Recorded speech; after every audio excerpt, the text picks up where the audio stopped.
video for section 2.4. The first step was to show the derivatives. The second one is to actually take the derivatives, although when we look at this, we still have other derivatives to take in here.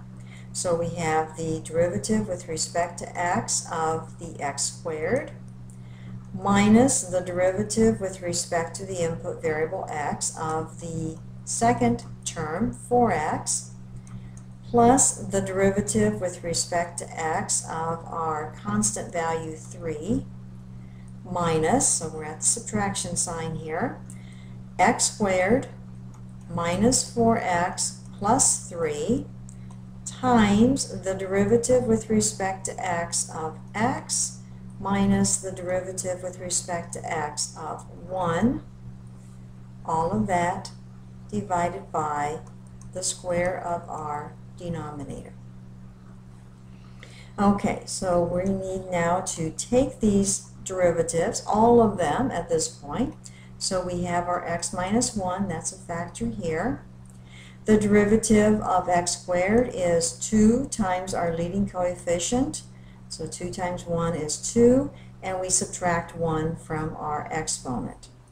Minus the derivative of 4x would be 4 times 1 would be our exponent, and then we subtract 1 from our exponent, which gives us x to the 0, plus the derivative of a constant function, as we've been seeing, is 0, minus x squared minus 4x plus 3 times the derivative of x, so we have 1 times our leading coefficient x, and then we would subtract 1 from the exponent, giving us x to the 0, minus the derivative of a constant is 0.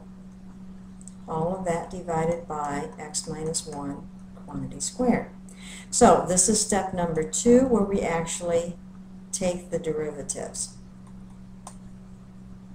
And again, you then need to show at least 2 algebra steps. Okay, so let's see, we've got x minus 1, and this will reduce down to be 2x minus 4 minus, and we have our x squared minus 4x plus 3 times 1, all of that divided by x minus 1 quantity squared. Okay, that's one algebra step. Let's see what we can do here, if we can clear this up just a little bit. If we look at, let's say, multiplying these two together, we'd have 2x squared, and we have negative 4x minus 2x, that's negative 6x. Negative 1 minus 4 is plus 4. Then we go on, here's our subtraction, and I recommend, well, we only have 1 actually. We multiply times 1, we still get x squared minus 4x minus 3. Be careful about that subtraction. It's going to be negative x squared plus 4x minus 3, all of that divided by x minus 1 quantity squared. We can collect some like terms, and I would expect you to do that. So 2x squared minus x squared is x squared. Negative 6x plus 4x is negative 2x, and 4 minus 3 is 1 divided by x minus 1 quantity squared.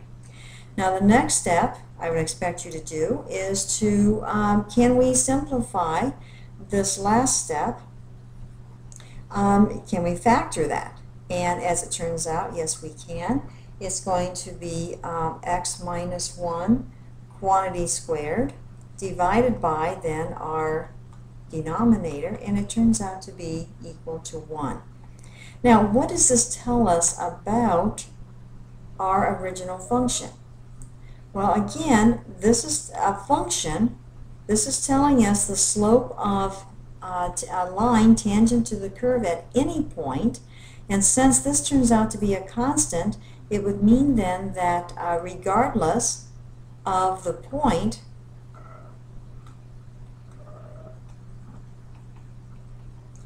a tangent line, or a line tangent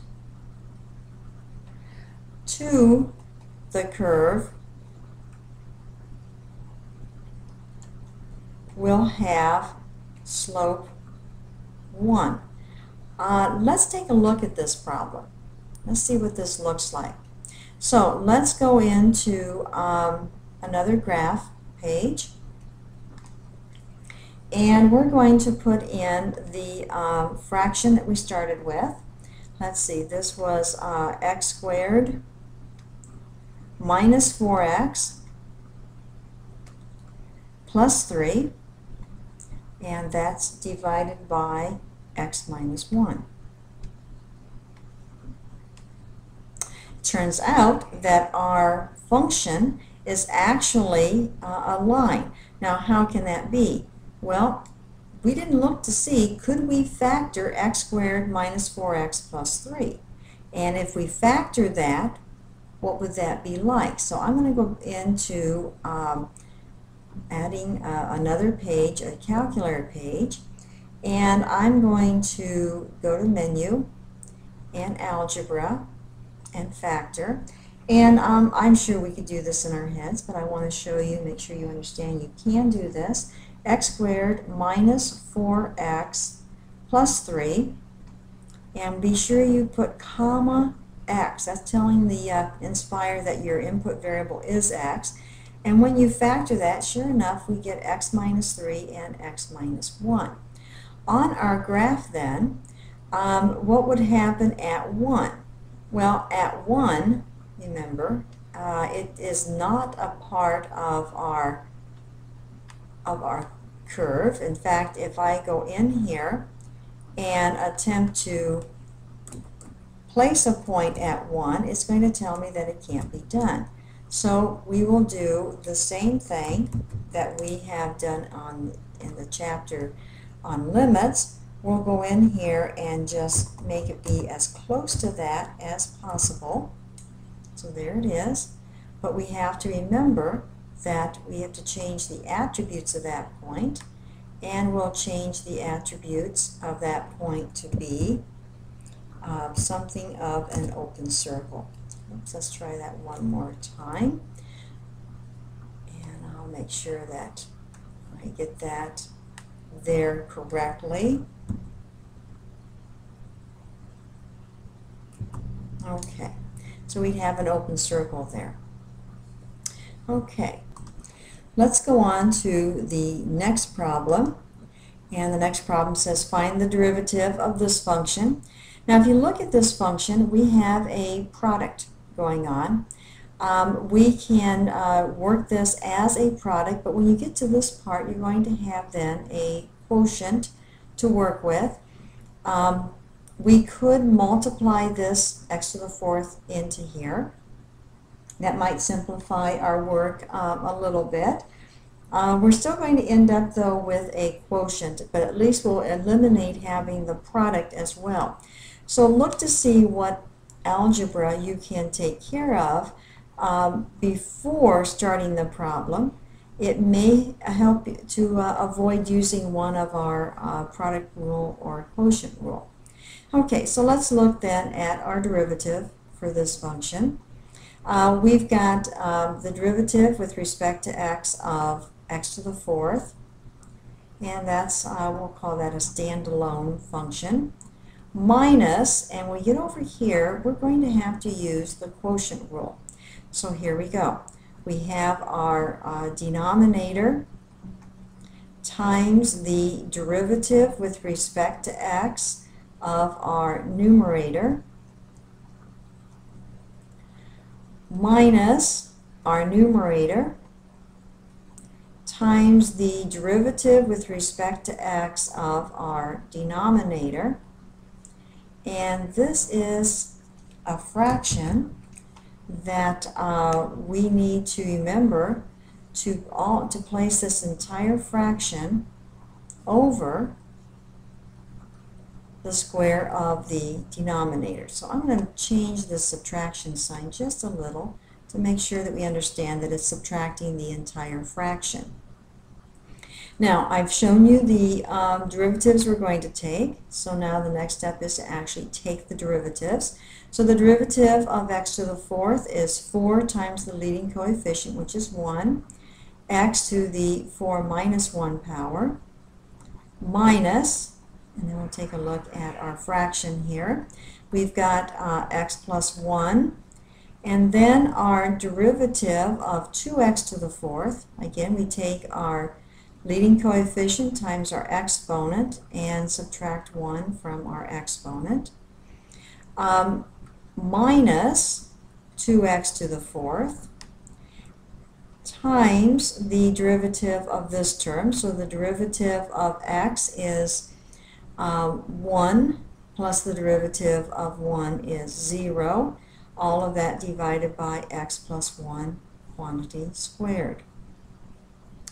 Continuing on, we have 4x cubed minus, and then we have our fraction again, so we have x plus 1 times the quantity 8x cubed minus 2x to the fourth times 1, all of this divided by x plus 1 quantity squared.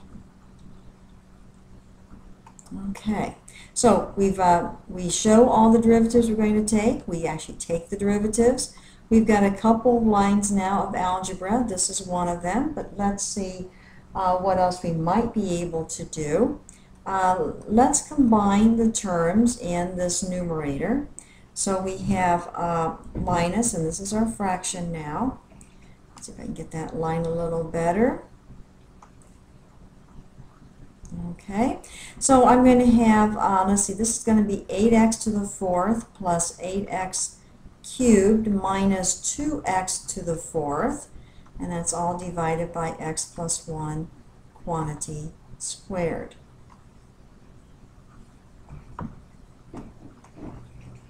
Okay, there's not, well, there's some terms we can simplify here, so let's take care of those. 4x cubed minus, and looks like we're going to get a 6x to the fourth plus 8x cubed divided by x plus 1 quantity squared. Other things that we can take care of that are relatively easy here would be to we can factor out a 2x cubed, leaving us with, let's see, that's 3x plus 4. And the reason we would want to do this is to see if we could somehow cancel a factor, which we cannot. So we end up then with this as our answer. Now remember, what we have here is, this is a function whose output is a slope of a line tangent. Now let's see if I can clean this up a little bit. Of a line tangent to a curve at a point. We don't know which point it is, but to a point. How can we check our work? Again, we can put this into the Inspire, find the derivative using our derivative functions in the derivative, and then set it equal to this. If we get the word true, we know we've got it.